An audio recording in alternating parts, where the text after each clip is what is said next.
ambulances will take them. This is the main field, logistic and medical field that we just opened. It's an open field only because you can see the rockets behind me. See how many rockets? Guys, okay, I'm sorry. This field is helping us to bring the helicopters of United Hatzalah and IDF. So whenever we need a helicopter, or they bring soldiers from inside, from Gaza Strip, they bring injured soldiers to us, and we take them with the ambulances. So this is the situation, and you cannot imagine how many people are just arriving here to this medical field tent that we just established from out of scratch, and I cannot explain the amount of the equipment that we need. We need more and more and more supply to bring from Jerusalem, from the logistics center of United Hatzalah here to the south, and it's only started. It's only started. I need to explain you something. The situation is that many villages around Gaza Strip was closed. They were under attack, and nobody could enter and assist. And right now that the IDF finished their combat military mission, they bring out the civilians to us to take care of them. So we don't know the amount of the people, but they tell us it's going to be hundreds this night, but they don't know even. And if they only start counting with hundreds, we are preparing ourselves for thousands. So this is the situation right now. And it's very hard to see. It's very hard to see the bodies, the soldiers that are coming with injuries. It's hard to see this situation. I cannot imagine that this is the life in Israel right now. This is the reality. And we will do everything we can to save as many people as we can. I promise, on behalf of the thousands of volunteers of United Hatzalah, we will do everything we can to save as many people as we can there, to save lives. Linor, thank you so much. I know there are some very specific questions about what's happening there on this very tragic day. I want to go over to Eli now before we turn back to you. Eli, could you tell us a little bit about what happened this morning in terms of United Hatzalah operational response to this? I know you were in the dispatch center at 6:45. So I just want to say that this is the worst day probably of my life, and I think most of the Israelis think this way. This has never been any day like this. We've been to wars, we've been to terrorist attacks. I personally, my personal life, my son's in the army now in special forces, and he was called in to go down south. Hundreds of thousands of soldiers are now recruited to go into the army. This is an attack like the Yom Kippur attack. 6:25, I was woken up by the dispatch to let me know that one of our volunteers was shot in Sderot. One of the volunteers, Nehorai Darshan, who runs the Sderot division. He's an incredible human being. He was the one who responded to the first shooting of missiles. I don't know what he responded to, either missiles or shooting. I don't know what. He ran to his Hatzalah car, his Hatzalah response car, his fly car. And when he was driving, he was lynched by a automatic machine gun.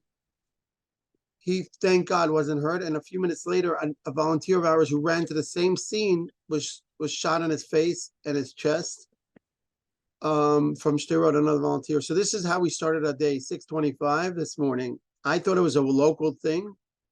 So I didn't even come to the dispatch till 7:15, because when 7:15 already, I realized that this is a massive, massive thing.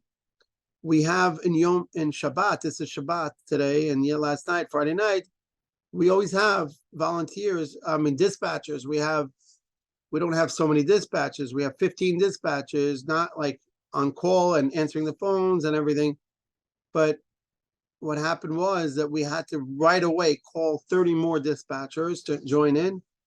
and it started the worst misery that I could ever imagine. Besides for hundreds of missiles that were launched to Israel exactly the same time, to Tel Aviv, to Rishon LeZion, to Holon, to Sderot, of course, and every city you could imagine.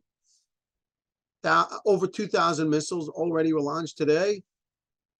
We're talking about almost 2,000 Israelis injured, almost 2,000 Israelis injured in one day, almost 2,000, mostly civilians, many soldiers, of course, but mostly civilians, and hundreds of killed, hundreds of murders in Israel. And unfortunately, the worst of the worst is after killing Israelis, the worst is kidnapping Israelis. Right now, we have hostage situations in a few yeshuvim in the south. Still now, this second, hostage situations where terrorists took over different yeshuvim in the south, in Sderot, in different places, but also in different yeshuvim. And they kidnapped over 100. We don't know the number exactly. I'm throwing out a number. Between 70 to 120 Israelis were kidnapped. Babies, little babies were kidnapped by the worst human beings possible. This is not a war. This is not a war. This is like, I can't even call it. This is Nazism. Little children with their mothers were kidnapped. Old women, young women, men, soldiers were kidnapped. They went into a yeshuv where they had an old age home, where they had Holocaust survivors. These bastards from Hamas were playing around with them, doing selfies and pointing guns to Holocaust survivors today. This was happening in Israel today, and on Simchat Torah, on one of the happiest holidays of our life of the year. This is a Yom Kippur war in 2023. This is 50 years ago coming back. I don't know what's going to be. Dovi's going to explain a little more operationally. I'm talking from my heart. My son's down there. My wife, Gitti, is in Sderot, and she treated 40 people. My wife treated 40 people in one day, including intubating, and unfortunately, a few of them she couldn't save. People were dead. And my two son-in-laws were there. My son-in-law, Aaron, is in charge of the ambulances in the region. So this is a family mission now today. My whole family, my son's there fighting, and my wife and kids are helping save lives. And we have over 1,700 volunteers in down south right now, 1,700 volunteers. And we're going to do shifts around the clock. We're switching now. Volunteers are coming back. They were there from this morning. They're devastated. Some of them need a psychology help. We have a psychotrauma unit in Jerusalem and Tel Aviv and other cities helping the volunteers that are coming back. And of course, down south. And this is going to go on for probably a few weeks. And before I give it over to Dovi, because I'm totally messed up. I'm here literally from the morning. We didn't eat anything. We missed the holiday because this is it. This is a war now. And we send out trucks to deliver all the medical supplies and reserves that we had. So we always had reserves for war. We never thought it's going to be like this. Because the army were not prepared. The army was not prepared to this. The government was not prepared. We emptied out everything we have in Beit Shemesh. Our command center, logistics center in Beit Shemesh was emptied out by 10 trucks. Unfortunately, a few of the trucks came back with body bags. 40 body bags that were delivered with our trucks to Abu Kabir, which is the morgue, the center morgue of Israel. Many of them were children. And this is the situation, what Israel is going through. This is just the beginning. I don't know where it's going to go tomorrow, the next day, or in a week. It's very scary to be in Israel now. I don't know what happened to the screen, but Michael, I'm going to give it over to Dovi to just continue the operations update. And I'm sorry for being a little emotional. Eli, it's a very emotional day, and I know Gitti and Yisrael are down there, and Aaron and others of your family, and praying that they stay safe through this. But it's a very emotional day. Dovi, are you on the call? And yes, able I to am over here. speak? Yeah. Okay, Dovi, thank you very much for also joining. I know you've been working since the morning. Could you share a little bit about the organizational operational response? What does it mean when, I mean, something like this has never happened in our memory, but what does this mean when this happens? What are you and the team do to get help where it's needed? So on a personal note, hi, good evening, everyone. Sorry, a little bit crazy back here in Israel. On a personal note, today was my son's bar mitzvah this morning, and obviously that did not happen because of the war. 6:30 this morning, a coordinated attack of Hamas on Israel. Thousands of missiles, Eli said 2,000, the number is already up to 4,500 missiles that have been shot on Israel, over 100 or a few hundred terrorists crossing the border into Israel on the ground with vehicles, with motorcycles, with drones, and with I don't know what you call these flying tractors. A coordinated attack on 12 kibbutzim down south in the western Negev area, on Sderot, Netivot, and Ofakim. What we've been doing since the morning is, like Eli said, we have over 1,500 volunteers, 1,700 volunteers down south in the southern cities, responding to these attacks. We're talking about over 600 people who were treated already by volunteers of United Hatzalah, paramedics, doctors, EMTs, over 25 ambulances operating down there, helicopters doing transports from the field to the hospitals in central Israel, and ambulance transports to the hospitals. The situation in the early morning was so out of control on the government level that there was no adequate response. Hundreds of patients, victims of shooting, were transported in private cars of the volunteers to the hospitals, to the assembly areas where we were able to put together, like in the area where Linor is right now. And we've been operating nonstop. Now, the most challenging part is understanding that this isn't the main incident. We're talking about over 2,000 people injured and hundreds of people killed, hundreds with possibly 100 or more kidnapped into the Gaza Strip. Actually, I was just handed here information that one of the ambulances in Kfar Aza was handed 2 babies, that their parents were killed, and they're being taken now to the assembly area for social workers to take over operating on that. What we're looking at now, it's now 8:30, 9 o'clock at night. We're now looking at preparation for the next 72 hours while the operation undergoes in Israel to clean out these kibbutzim and moshavim from the terrorists. We're talking about active terrorist groups that are still operating in Sderot, in Ofakim, and volunteers are treating under fire. So the operation inside Israel is not under control yet. At the same time, there are approximately between 200,000 and 300,000 reserve soldiers that have been being drafted since 7 o'clock this morning for a massive operation, which probably the IDF will start in the coming few hours. And then we're looking at 2 parts of this operation. Number one is obviously the situation within the settlements, the kibbutzim and moshavim, which are hostage situations at the moment.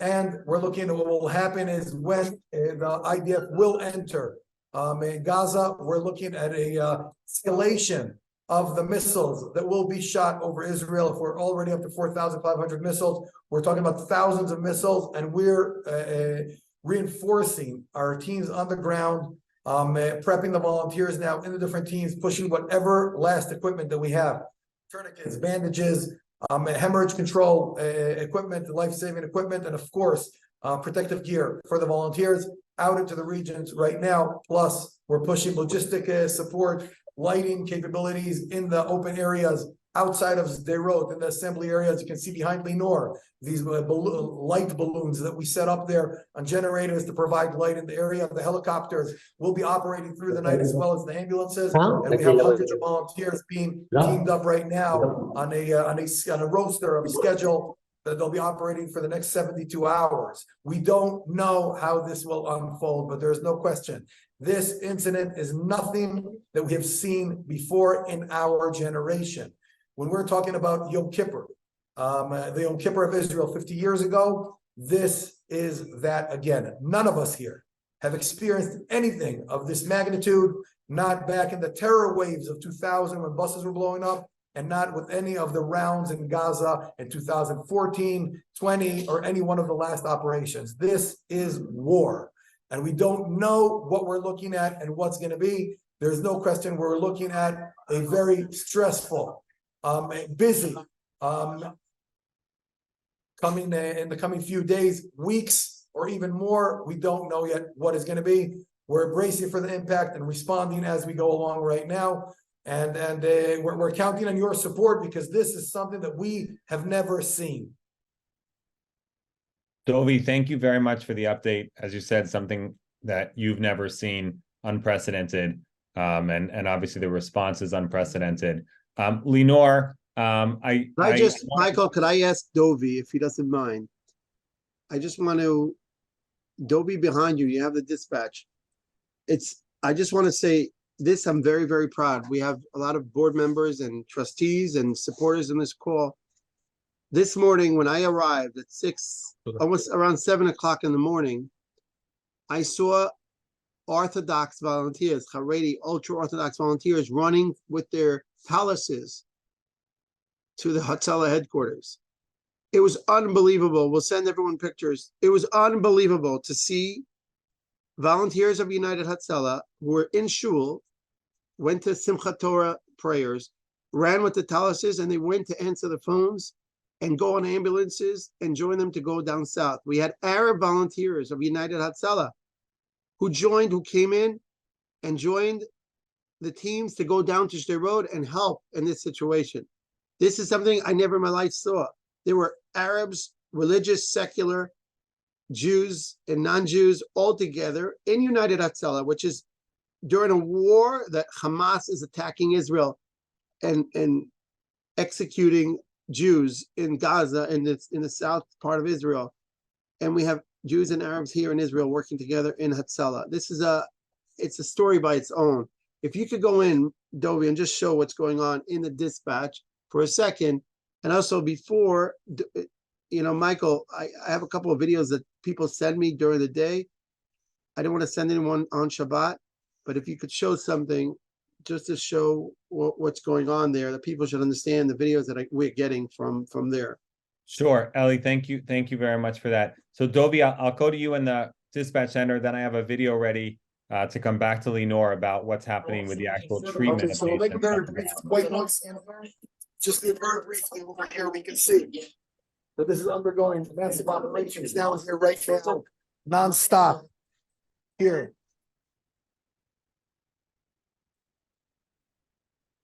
The mass amounts of phone calls coming in at this time, at this moment, right now, is unprecedented. Not to mention, there is now an alert of a incident happening in Jerusalem, a shooting over here, in Jerusalem over here.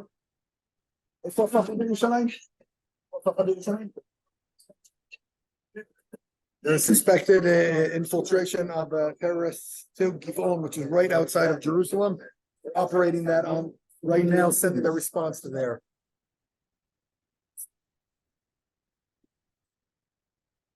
These teams, let me get out of here. Dovi, go. I want to go to the back. Go upstairs and show the volunteers there, the dispatchers. Here. We can see these are the part of our Arab team over here. Operating, managing the ambulances out there.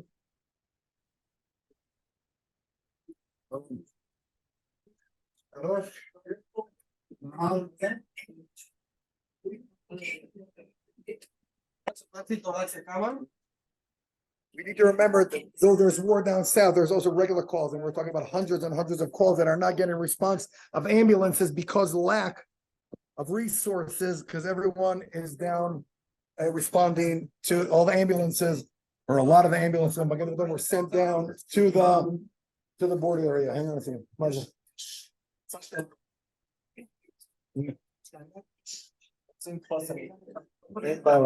He's telling me here that there's a group from kibbutz Moshav Cholit.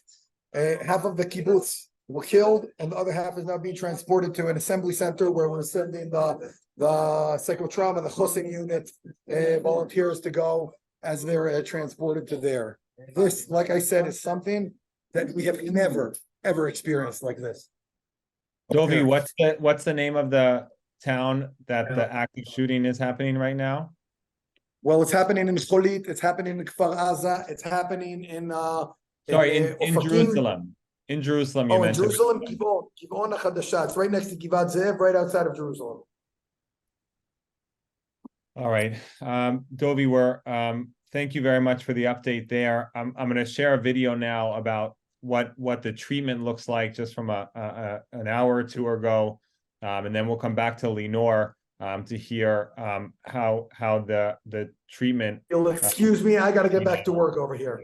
Take Dovi, care. thank you very much Counting on for your joining. support. We can't do it without you. Goodbye. Thank you, Dovi. You could see the sheer amount of stretchers and volunteers and supplies strewn all over the ground as they're treating people who are just walking up injured. Linor, I want to, if we can, come back to you. If you could just share how you're coordinating with the IDF and responding to all of these situations. I know you're utilizing the IDF helicopters, United Hatzalah helicopters to evacuate people. Could you talk a little bit about the coordination with IDF on the treating of the injured? Yeah, I'm sorry to see this video that I took just a few hours ago. We opened there like a medical field to make the triage of soldiers, and I saw so many soldiers already passed away, and some who saved by us. And this is the control area for us together with the IDF. We choose together this field because this is far from the Gaza Strip, but not far away. And we have this open field for the helicopters also. The IDF was attacked, and it was a huge surprise for them. I want you to understand, this is a holiday, this is Shabbat.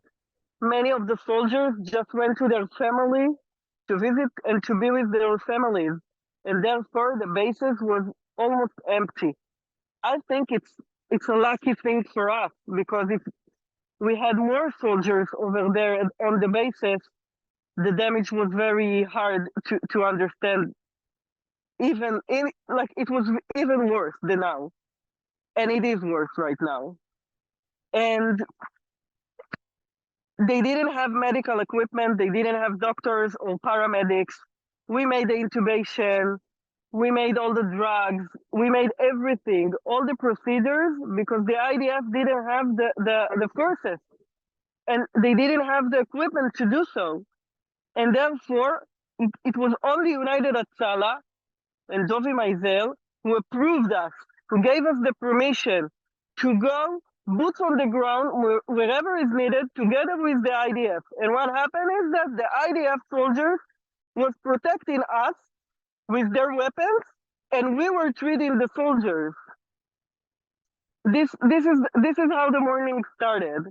And then we just make the connection to continue and work together and coordinating everything. So they tell us if their helicopter is bringing here soldiers, wounded soldiers, or if they need more equipment to that location that I just established a few hours ago. So this is how we are just creating this work together. They have one of our communication device, so we can speak with the commander directly, and I have their communication.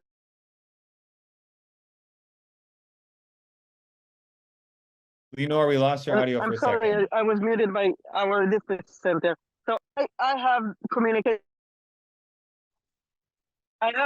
I have communication device from the military. I hope you can hear me. And so this is how we can connect. And when I leave to my girls, I will bring over the communication device to someone else who will command the site. And this is how we're going to work up until we'll see the end. And Linor, just for everyone to understand, you're an active reserve duty officer, as are many of our volunteers who are not able to volunteer because they actually have been called up to service right now.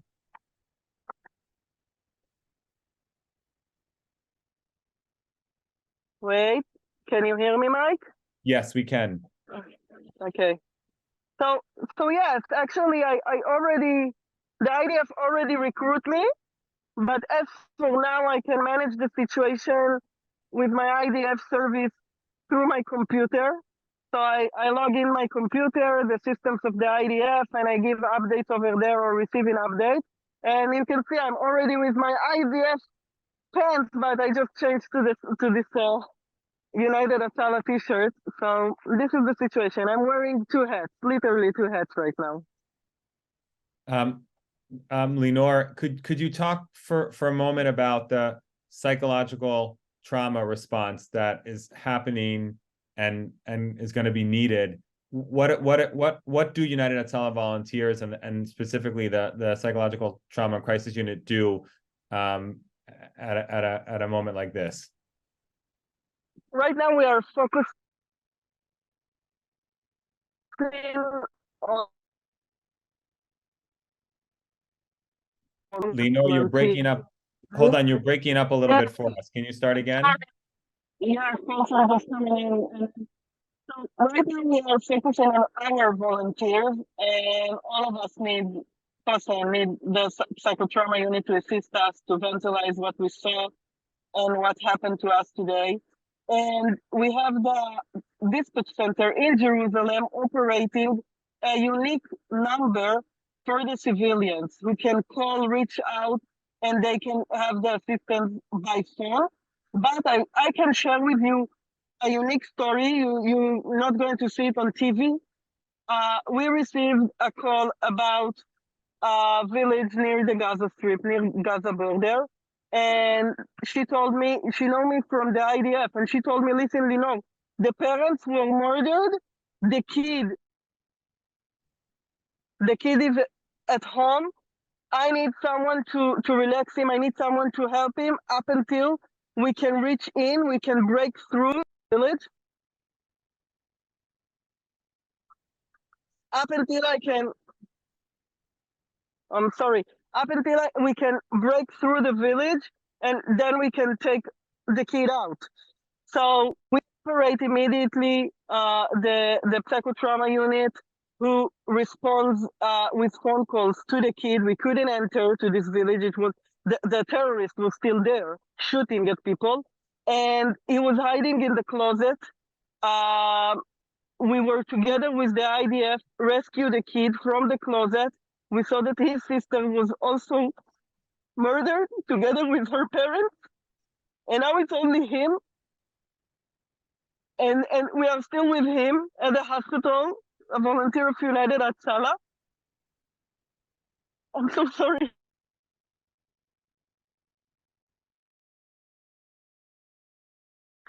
I'm so sorry. This is the situation right now in Israel.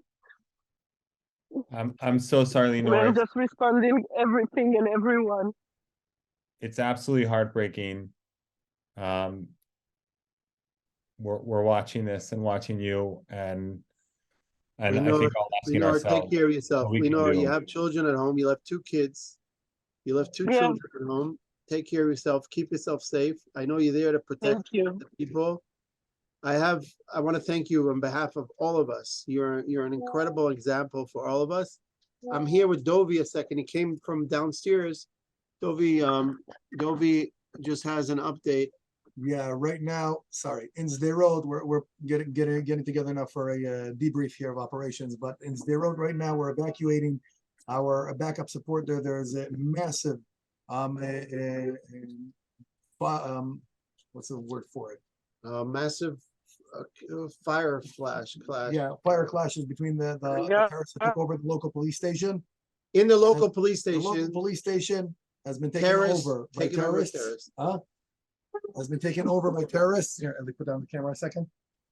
Has been taken over by terrorists now. We're pushing our volunteers out to the outer perimeter of the city there, and waiting to take the people who are injured in this battle out there. Same thing happened in Ofakim. The police station was taken over by the terrorists, and all the policemen were killed there in the police station there. This is an, I don't know what to call it, a massacre, or this is not a terrorist attack. This is a massive massacre. Dovi, this morning when he was notified, he left his son's bar mitzvah. His son was supposed to read the Torah, and he did read the Torah without him. and he read for his son, what's your son's name? Roy. Roy. And during the reading, there were During the air reading, sirens. they had area signs. He lives in Ramla, and Dovi was here the whole Shabbat since this morning. He left his family, he left his son's bar mitzvah, and this is the dedication we have for life saving. And I think we said enough. Michael, I think we should let Mark Gerson take it over. And Yeah, yes, thank you for the update, Ellie. And Mark, I'm gonna have, yes, you're off mute.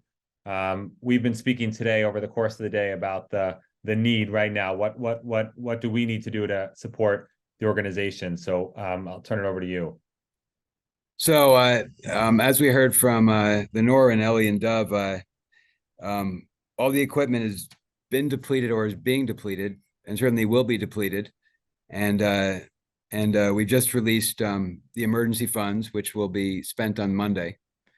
So that means that we basically need to buy all the equipment that we thought would last for years. It won't last the week. So we need to be the partners of these volunteers. So, you know, we all just heard just a few instances out of thousands of the sacrifices and the heroism that the volunteers are making, but without us, they'd be working with Band-Aids. So we're the partners in their work, and this is the time for everyone to step up and replenish the equipment, the communications devices, everything that's being spent and used and run down that was going to last for years. It's now, as I said, not going to last a week.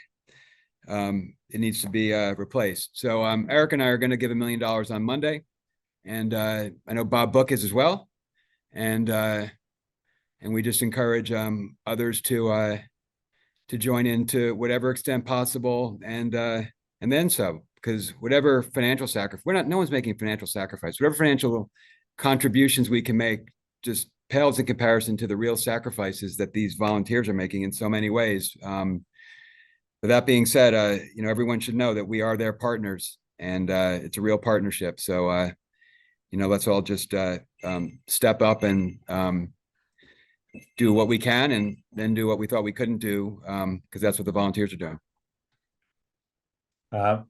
Mark, thank you very much for that, for leading this effort to respond to the situation across the board, including releasing funds from the emergency reserve. And I posted in the chat a link that we've created for people to donate directly to support purchasing of more medical supplies. We're talking about these medic kits and trauma bandages, the hemostatic bandages that stop bleeding. We're talking about tourniquets, oxygen tanks, oxygen itself, protective vests and helmets. We actually sent out the last remaining protective vests and helmets we had in storage this morning. We are going to be urgently looking to replace those and get more out into the field. And so, you know, we're going to be ordering these supplies first thing tomorrow morning, and making sure that we get our volunteers what they need to stay safe and to treat what will continue to be, you know, countless people injured across the South. So, Mark, thank you for your and Erica's leadership. I just want to, Michael, I just want to add something. You have to understand the trucks, the cars, the ambulances, over 120 vehicles of United Hatzalah, besides private vehicles of their own volunteers, are there, and they're working and they're supplying equipment. They are taking people to the hospital. This is a huge operation, the biggest operation that we ever did. Helicopters. Every helicopter that's going to get patients and bring them back cost a fortune. Just one ride of a helicopter is $5,000 for one way. Thinking about how much money United Hatzalah is spending on rescuing people and getting people to the hospitals on time and saving them and on the field. I'm urging everyone to do more than what they would expect to support this year. Do more, because this is a time that Israel needs you. United Hatzalah needs you. This is not a time that we say, okay, let's see what's going to happen a day or two, a week or 2 weeks. this is something that if you know the 6-day war, Yom Kippur, this is another Yom Kippur for us. And you're never going to be sorry about giving. You'll be sorry that you didn't give. You'll be sorry that you didn't do enough. So please join Mark and Bob Book, who called me up and said, I'm going to match Mark. And I'm asking people to give even $1 or even $100 or 10,000 or 100,000, whatever you could give in your capacity. Every dollar that you would give will go towards our emergency support and supply for this war. Please urge your friends in shuls, friends from synagogue, from churches, from anywhere to support United Hatzalah. We don't charge for our services. The government doesn't give us, we come as volunteers, we're there and helping. We depend on donors. And I would love all of you to please take the opportunity to support this cause. And I want to thank another friend, my very, very close friend, Marcel. I don't know if he wants, I should say his last name, but Marcel is going to match Mark. And this is incredible. We should raise all the funds we need. We should not have a problem with funds to save people's lives, to save people in Israel. It should not be I should not be busy raising money now. We should all get together and we should send volunteers and save lives. We should not be busy raising money. Everyone should go ahead and say, I'm giving. I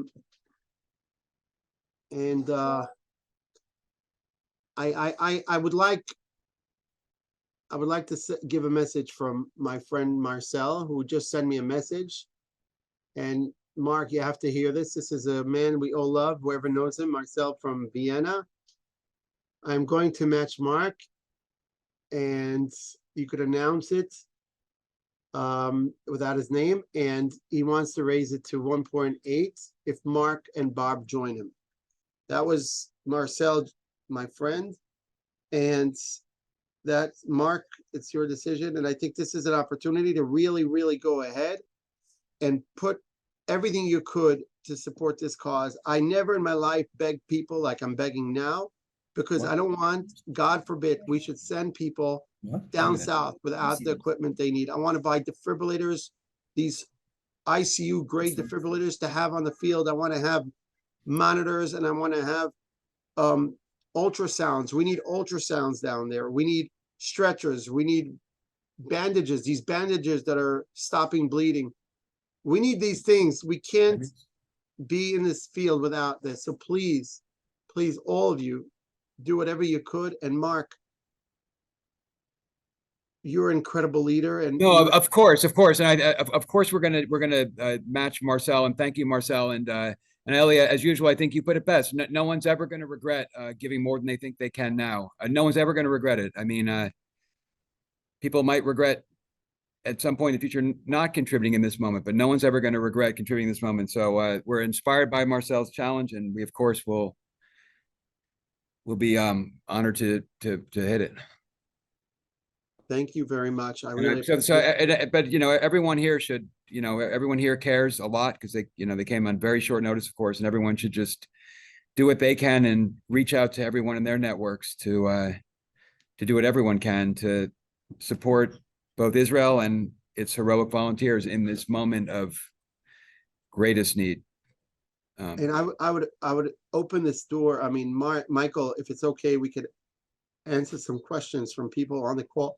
If someone wants to ask a question, please just, I don't know how to do it. They do like so people can write in a question in the chat, or they can unmute themselves. The chat might be easiest, so we can source a bunch of questions, and we've still got Linor who can answer questions, and Eli, of course. So feel free to write in the chat or unmute yourself. I just want to tell you that they have a very bad, massive attack on Rishon LeZion now, of a missile direct hit in Rishon LeZion, which is on the south of Tel Aviv. This is the center of Israel. This Rishon is on the center of Israel. This is not even the south of Israel. This is the center now. We're talking about attacks in Tel Aviv an hour ago. They announced already over 200 dead, over 200 Israelis murdered tonight. They just announced, but we're saying, and I'm telling you sadly, that it's a lot above that. I can't say the numbers. They had a very big party today of like Simchat Torah party, and the terrorists just came there and shot over 100 people that were having a party this morning. Jewish people were having a Simchat Torah, like a party, but I can't even describe. This is like, whoever's old enough to remember the days of Yom Kippur, when the Arabs around us, surrounding us, were having a plan to kill all the Jews in Israel, kill all the Jews and throw them into the ocean. If you remember, and if you are over 50, maybe 55, you would remember the Egyptians and the Syrians. Their plan was to kill every single human being in Israel, Jewish kids and babies and everyone. This is what the Hamas are trying to do. Hamas is not a group that wants to have peace with Israel or have peace with us. They want to kill us. This is not the regular human. These are crazy, vicious people. And we're dealing with them. They're the ones who blew up the buses in Israel. They're the ones who massacred Jews and killed babies. This is what they're doing now, and this is their biggest success since the establishment of Israel. So if anyone has questions, Michael, if you put these questions on. Yes, absolutely. So I have one question, which is Ben Gurion Airport open right now? And I don't know, Eli, if you've heard if it's open or not. Well, I could tell you that most of the day was closed. It's closed now. They have missiles on Tel Aviv and Rishon LeZion. The airlines can't come in. I could just say that if anyone is in Israel, please stay home, stay in the hotels. Don't hang out. Don't go to restaurants now. This is not the time. Stay close to a place where you can hide for shelter. And I had a lot of people call me from the States. People have children in Israel, and they're really, really worried. I can understand. I have children. I have a kid in the army, and I understand all your fears.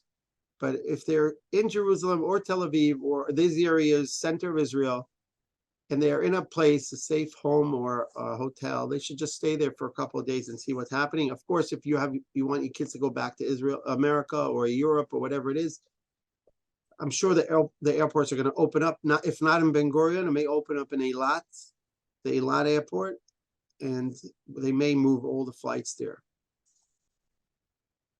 Eli, thank you for that. There was also a question for people who are doctors and physicians themselves, if there's anything they can do to help at this moment, if there's going to be a call for people internationally to come over and help.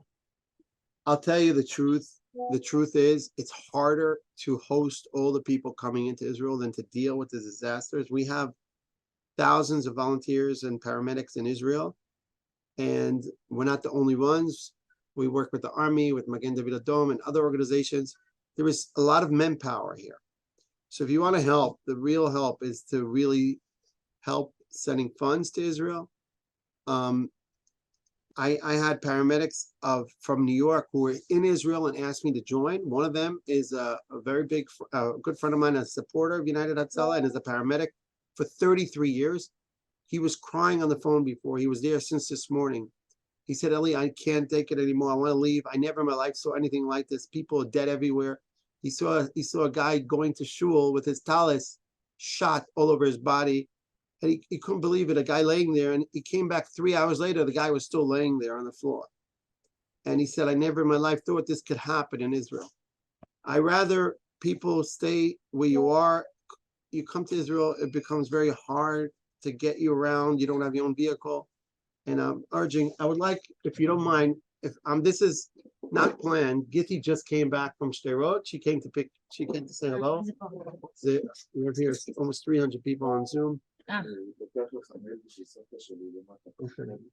Gitti just came back. She left this morning at 7:30 in the morning to Sderot. She's a brave paramedic. Gitti is actually finished her 4 years. There you go. She has an emergency call, but she's coming back, and Gitti will answer also questions about what happened there. She was there the whole day in Sderot. Sderot is one of the centers of the poor people living in Sderot. I don't know how they do it, honestly. it's like, I don't know how people live in places like that, but these are the real heroes. These are the people who live in these places. This is Israel. And if we leave Sderot, we're going to have to leave Tel Aviv one day. That's simple. If we leave Sderot, we're going to have to leave Tel Aviv. And Gitti was there the whole day. I didn't even speak to her. This is the first time she walks in. She came back with my son-in-law, Aaron. They switched teams. If anyone has any questions before Gitti comes back. There was a question if there's anything going on in Jerusalem or the old city right now that you're aware of. They have terrorists around Jerusalem that were caught just about 20 minutes ago. They threw a Molotov cocktail, but they were caught. I'm not sure if they were caught alive, but they have threats for Jerusalem. I would recommend, and this is my recommendation, I don't want to scare anyone. If you have kids, recommend everyone to stay where they are at home. No, stay there. Me. No, but Sapri. Gitti is very shy, but just what happened in Sderot when you arrived?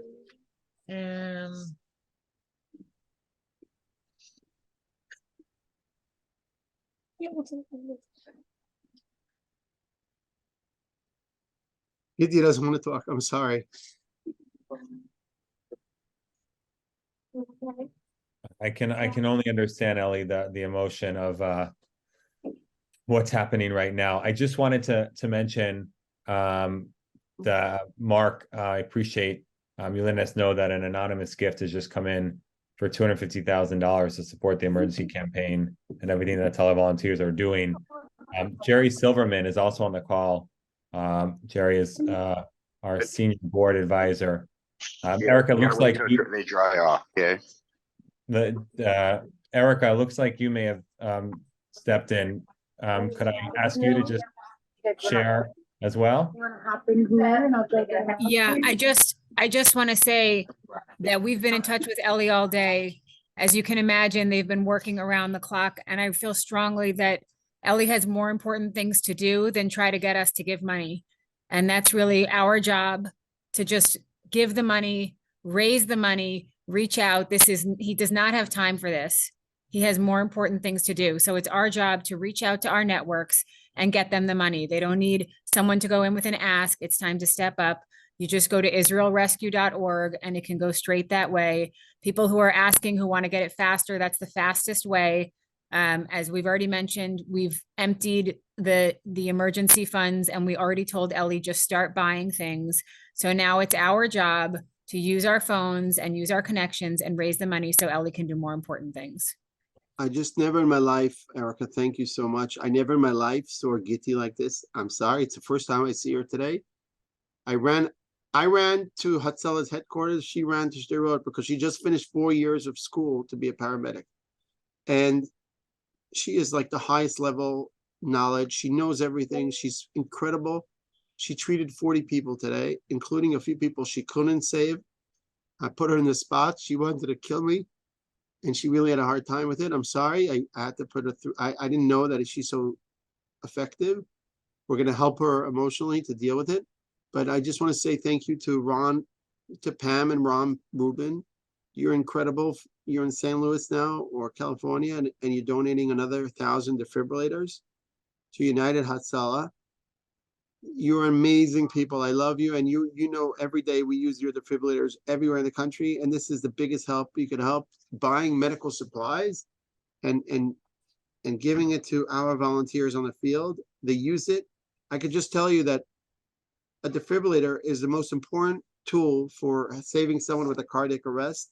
And you should know that our rate of heart attacks are going up every minute now because of what's going on. People are scared. I'm scared.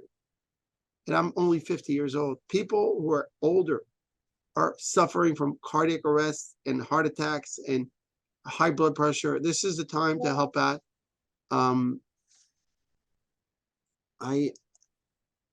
I don't know what to tell you, but this is the worst situation I've ever been to in my life. I've been to terrorist attacks for 30 years, 35 years. I'm a volunteer. 35 years I was on the field. I never heard horrors like this. And I'm I don't even know the whole story. No one knows the whole story. The Prime Minister's office, I was in touch with the CEO of the Prime Minister's office the whole day. They don't, people, it was a surprise for Israel, like Yom Kippur. And I can't, yeah. I see the emotion in you as well, and it's very hard to see Gitti after having treated people all day in the South. I just wanted to share, we are going to be also sharing updates on social media and in a newsletter that we'll send out with updates from the ground. So everyone should look out for those newsletters and feel free to forward them along, which will have also information on how to get additional updates. And on our different social media channels, we're going to be sharing a lot of information. Please share that as well. We want to make sure that what's happening on the ground really right now is getting out to as wide an audience as possible. Jerry, I think you're on the call still as well. If I could ask. I am on the call, and obviously, you know, this is pikuach nefesh. This is saving lives. There's nothing more important than, you know, all restrictions go away during pikuach nefesh. And talking to Eli and Michael and Mark and Erica earlier today, and Dovi, and finding out, okay, what can we do? I mean, Eli said it best, and Erica said it best. What we can do is raise money. I picked up the phone and called a friend who's the chairman of a foundation who was in shul. He texted me, but within an hour, his foundation has committed to, the Mandel Foundation has committed to $400,000 to start. So it behooves us to pick up the phone and call, because I think at this point in time, you know, that's the most important thing we can do to support, you know, our great team on the ground in Israel. Jerry, thank you so much for that. I want to say, Jerry, thank you very much. And the Army is using our equipment that we are bringing together. We're working with the IDF. We're all Am Echad. This is Am Yisrael. We're Am Yisrael. This is no left and no right, no liberals and no Republicans, no Democrats and no nothing. This is Am Yisrael. We are now in a situation where we need to be united for Am Yisrael, for Israel, for a volunteer organization like United Hatzalah. There is many great organizations who are working now. We're not the only ones that are helping Israel, of course, but United Hatzalah depends on volunteers and depends on support. And that's why I'm urging everyone to help us now so we could go through this and make sure that if this thing continues for another week or two, we can handle it. Another month, we can handle it. And that's why I asked Mark Gerson to help us raise $10 million, that we should have a reserve fund for equipment, for bulletproof vests, for bandages, for defibrillators. Everything is going to go to buy medical supplies. And I can just tell you that I forgot to mention one of our Arab volunteers from a Bedouin volunteer, a doctor, was shot this afternoon.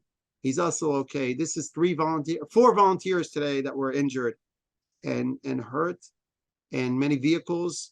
We dedicated just Erev Shabbat a vehicle, an SUV vehicle that was donated by a Strauss family.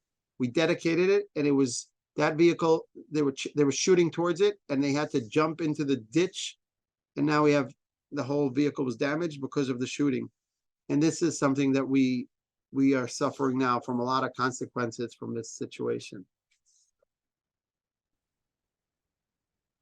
I just would like to also acknowledge Joel and Adele Sandberg, who have generously offered to donate $100,000 to buy more life-saving equipment, as well as a gift of $180,000 from the Weisbergs. So thank you very much for these 2 very generous donations. And I'll share again the link to the campaign page for gifts of any size, as well as $10,000 from the Bunting Foundation. Thank you guys very much for that. Linor, are you still with us on the line?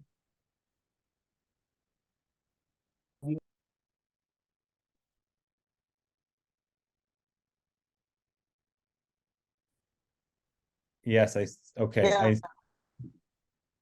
I'm Thank with you. you. Thank you, Linor. And Linor, it's back to you. Sorry. No, Eli, thank you so much. And we talked a little bit about the coordination with the IDF on the evacuation of people. Linor, question for you. Dovi talked a lot about the operations, what happens sort of over the course of tonight.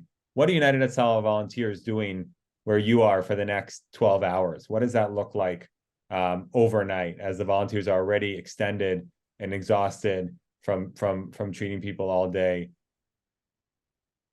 We just changed shift. You can see me already in the vehicle, heading back to my daughters in Jerusalem. They're very worried about me, and I need to relax them and also myself. It was a very tense day for me and for all others who came since the morning, and we need to, to continue. It's going to be a long journey of operation between Israel and Gaza, and who knows where else. Therefore, we are changing shift right now, and we take care of the volunteers. They need to sleep, they need to relax, they need to go back to their families and relax them. And tomorrow I'll come back, or maybe I'll be at the IDF unit. I don't know. Well, Linor, I just want to say thank you for what you've done today in organizing this response and building out this really sort of field hospital to treat all these people and get them the help they need. So, on behalf of all of us, thank you and to all the volunteers you've been working with throughout the day. Thank you, everyone. It's a team effort. It's not only me. We are experts in emergency situation. We have the drills, and we have the technology, and we have the dispatch center in Jerusalem, and we have the leaders who make the right decision. It's not only Linor. It's team effort of all the organization, and also including you, the supporters. We cannot do nothing without you. It's all begin with your support. So thank you. Thank you. We're at about an hour, and we will definitely have additional updates by Zoom with our team on the ground over the coming days. We continue to report on what the volunteers are doing and how they're responding. And as we heard from Dovi and Eli, this is still an active situation with attacks ongoing and people continuing to be injured and killed. And so the need is only going to increase over the coming days. So Eli, obviously, tremendous support, but this need is only going to grow over the coming days, and so we really just want to ask everyone, stay tuned to our newsletters and our social media. We'll be doing more of these Zoom briefings as the situation changes on the ground. Great appreciation for everyone for tuning in today. Great appreciation for your support of the volunteers for helping us purchase more medical equipment. And really, at this point, given the situation, every single dollar is needed. There is going to be just an extraordinary need. The need will not run out. The only thing that might run out is the funds.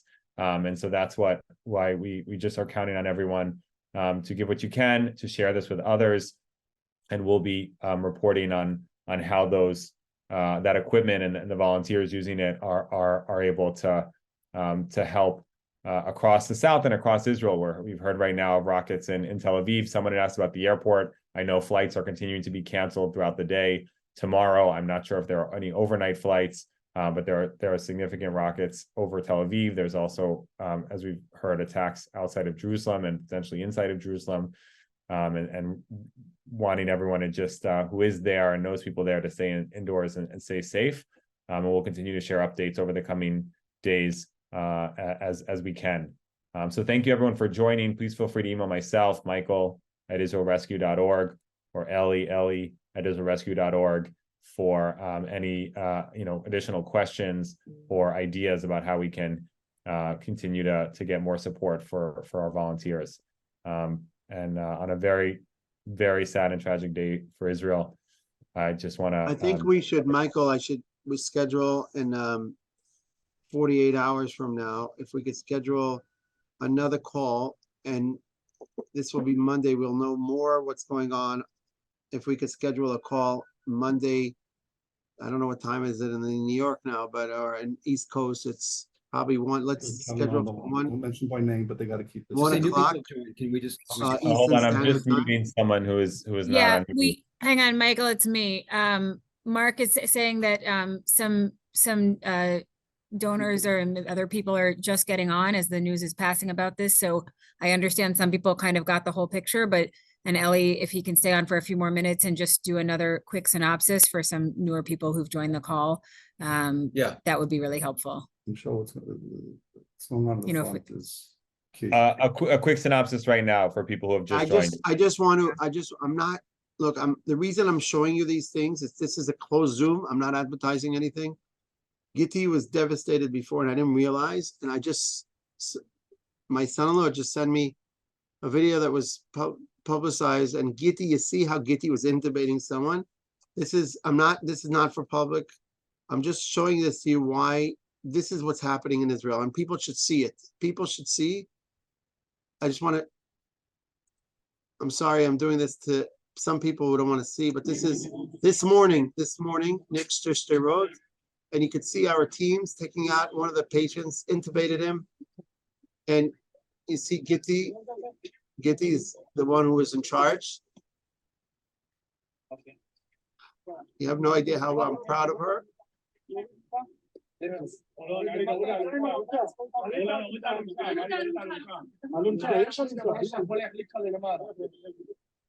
אוקיי, כשאתם אומרים אני יוצא לחוץ, בסדר? אני יוצא לחוץ.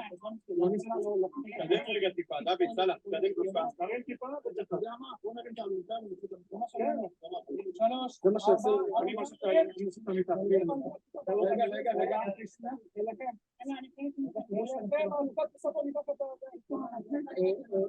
תמשכו אליכם טיפה, כולם להרים. אני מוסיף את המיטה. אני יכול למשוך? כן.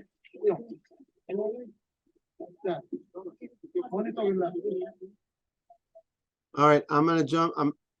Ellie, if you could just share, for those who joined late, a 2-minute recap of what the volunteers are doing, that would be enormously helpful for those who have just joined now.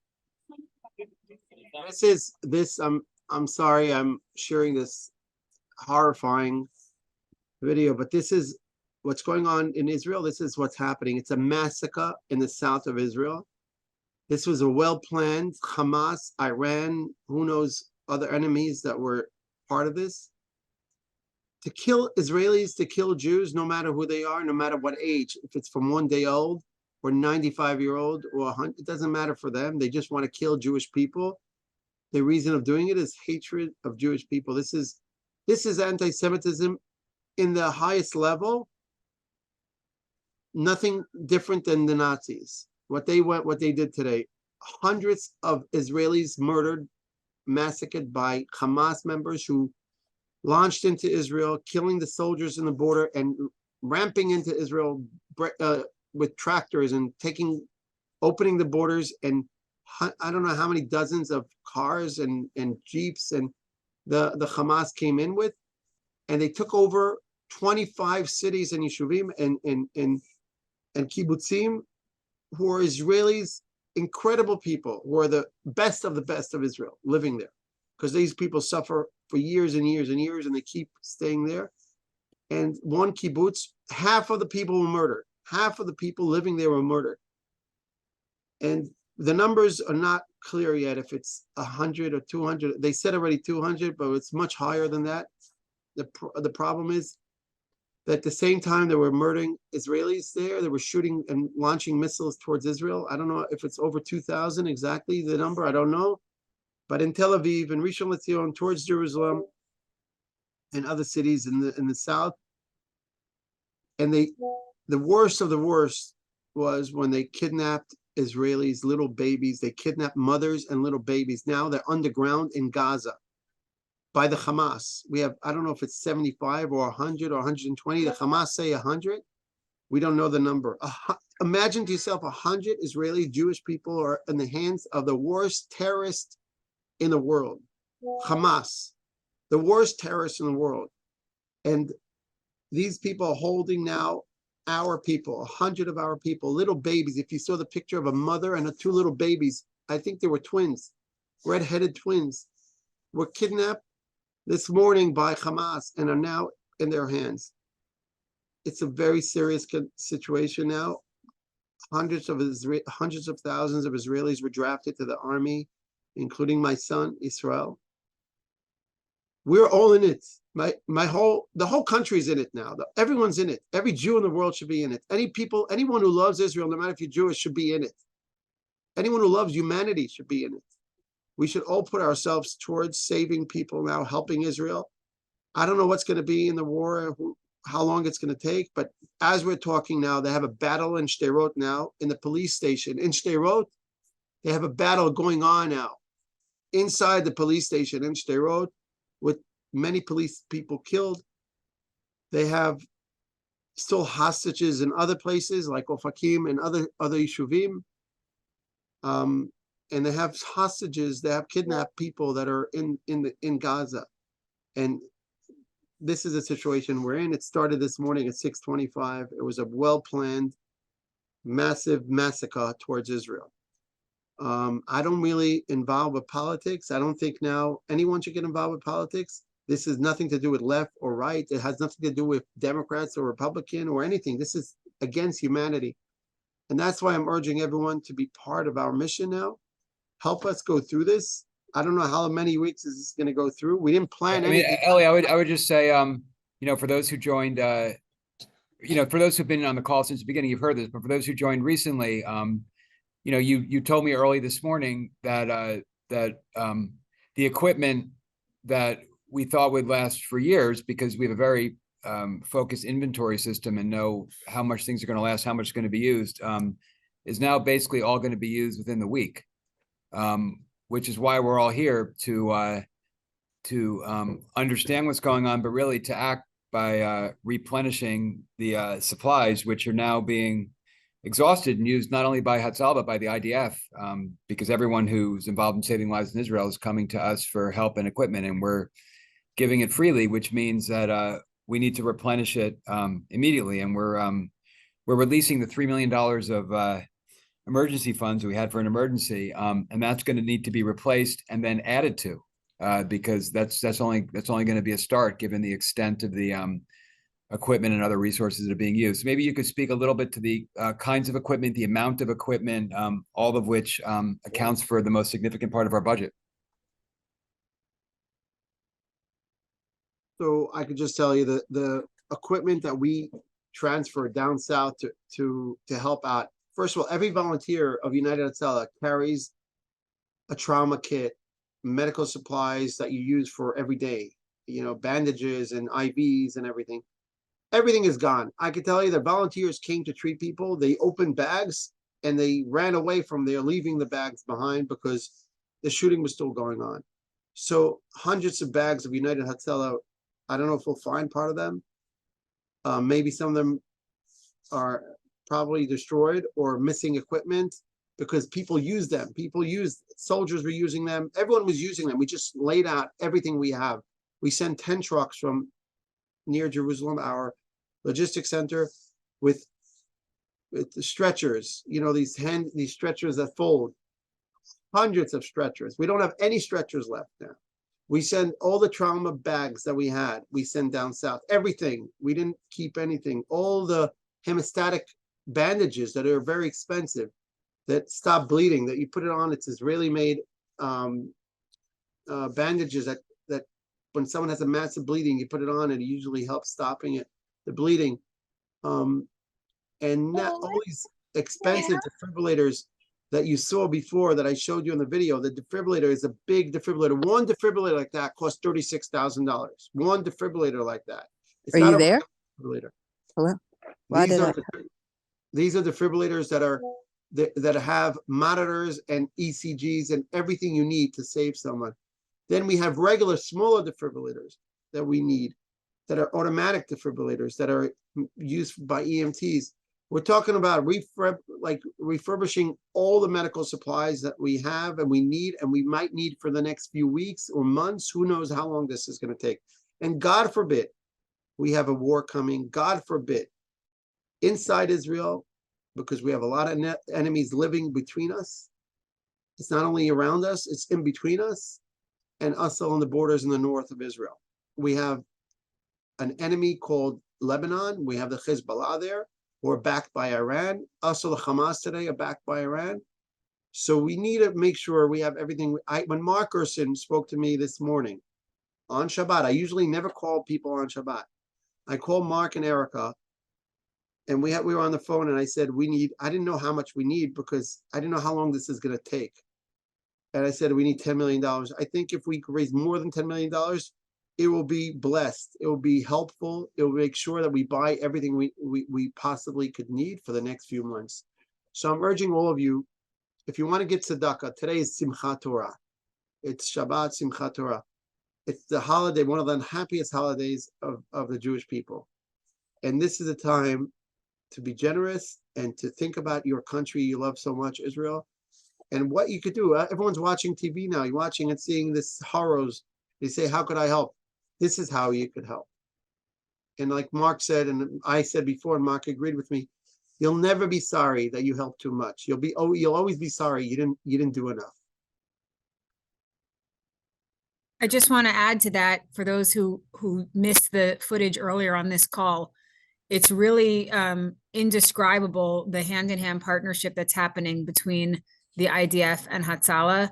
There really is no alternative that the IDF is using for medical support for these operations that are happening, unfortunately, inside of Israel and then also in Gaza. You could see all the gloves on the floor, and you can imagine how many people they treated just by the amount of gloves that were thrown away on the floor. And this is, you're talking about over 2,000 people that were injured today in Israel, hundreds that were killed, murdered, executed by terrorists, and the worst day of my life.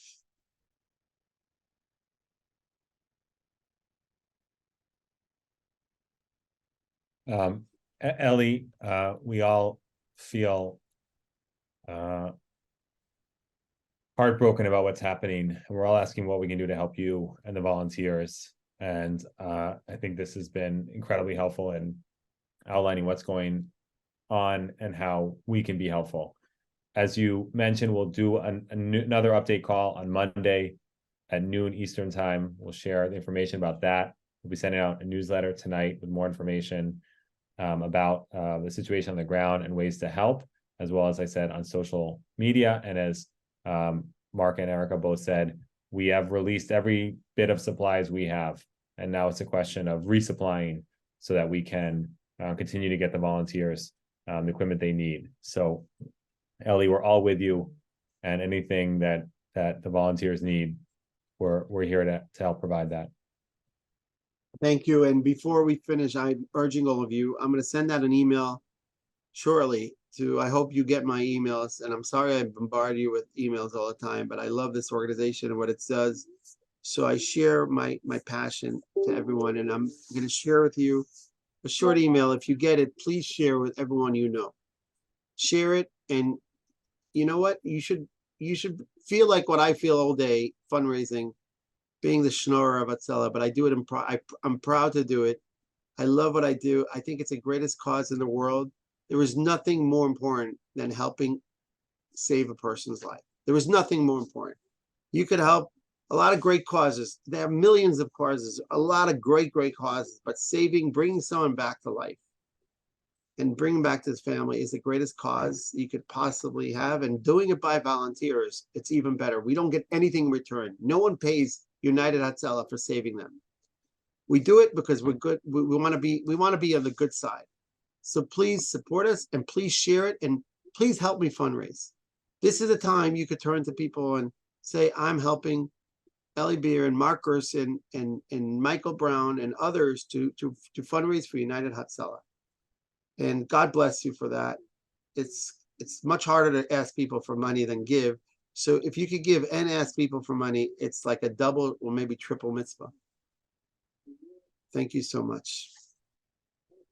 Eli, thank you again. Thank you, Mark and Erica. Dovi and Linor are not on the call, but great appreciation for them. And we'll have Dovi and Linor and you back on Monday to share what the situation is at that point, and we'll see everyone then.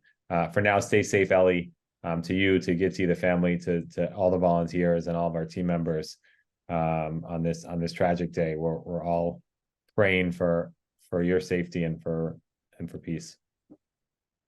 Thank you very much, and happy holiday to you, and stay safe. Thank you, Ellie, and thank you everyone again for joining. We'll be sharing more updates soon. Everyone should have good health. Take care, everyone. Thank you very much again.